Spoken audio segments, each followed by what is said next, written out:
Sr. Presidente, Sra. Deputada Inês de Medeiros, Srs. Deputados, em primeiro lugar gostava em nome do Grupo Parlamentar do Partido Comunista Português de saudar a Sra. Deputada pelo conteúdo da intervenção, bem como pelo instrumento regimental que utiliza para poder trazer a debate hoje no plenário da Assembleia da República as questões relacionadas com a política cultural.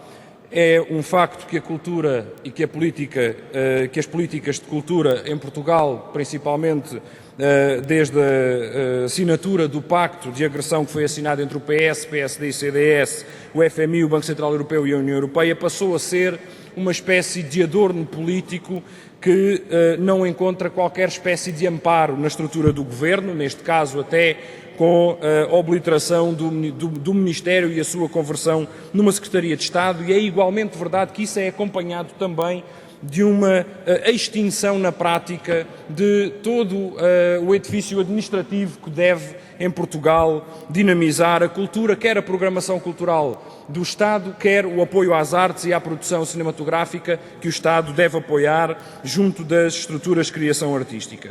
Este Governo, e a Sra. Deputada destaca dois elementos da política deste Governo que ilustram essa política, e da parte do PCP, inclusivamente subscrevemos a crítica que dirige ao Governo nessa matéria, um Governo que finge fazer frente aos grupos económicos, nomeadamente aos das comunicações, mas que acaba por não só não lhes fazer frente, como aliás em muitas outras matérias termina sendo obediente. Portanto, um Governo que cobra uma grande taxa fingindo que está do lado do cinema, mas assim que as empresas dizem que não estão disponíveis para pagar a taxa, o Governo, ao invés de recorrer aos mecanismos que tem legais administrativos para fazer a cobrança coerciva dessa taxa, altera a lei para diminuir a taxa para metade, dizendo que não faz mal, a gente mete o resto, os portugueses põem o resto, põem a diferença, não se preocupem as empresas das comunicações. A coleção Miró e o que resulta de uma coleção do BPN é um outro exemplo da completa abdicação do interesse nacional que este Governo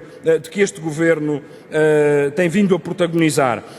Um Governo que vende o património cultural a pretexto da satisfação do interesse do contribuinte. O mesmo Governo que não teve nenhuma preocupação com o interesse do contribuinte quando vendeu o BPN por uma bagatela, depois dos portugueses terem lá gasto mais de 4 mil milhões de euros, até agora podendo vir ainda a gastar mais. Mas, Senhora Deputada, se saúde o conteúdo, e termino, Sr. Presidente, se saúde o conteúdo e saudamos em nome do PCP o conteúdo da sua intervenção, integralmente, aliás, porque nos identificamos quer com a crítica, quer com, inclusivamente, algumas das considerações que faz para as soluções. Obrigado, mas não deixamos de questionar sobre a situação política com que o país está confrontado. E deixamos esta nota, Sra. Deputada. Não é possível estar bem com a cultura e com a Troika ao mesmo tempo. E o Partido Socialista ainda não afirmou que não está bem com a Troika, e ainda não afirmou, em momento algum, que se desvincula deste pacto de agressão sobre os portugueses. E, portanto, este desafio que lhe deixamos, Sra. Deputada, não é possível uma política de cultura ao serviço do interesse nacional já passou muito o seu tempo, Sra. Deputada, enquanto se mantiver o apoio às políticas de agressão que têm vindo a ser lançadas sobre o povo português.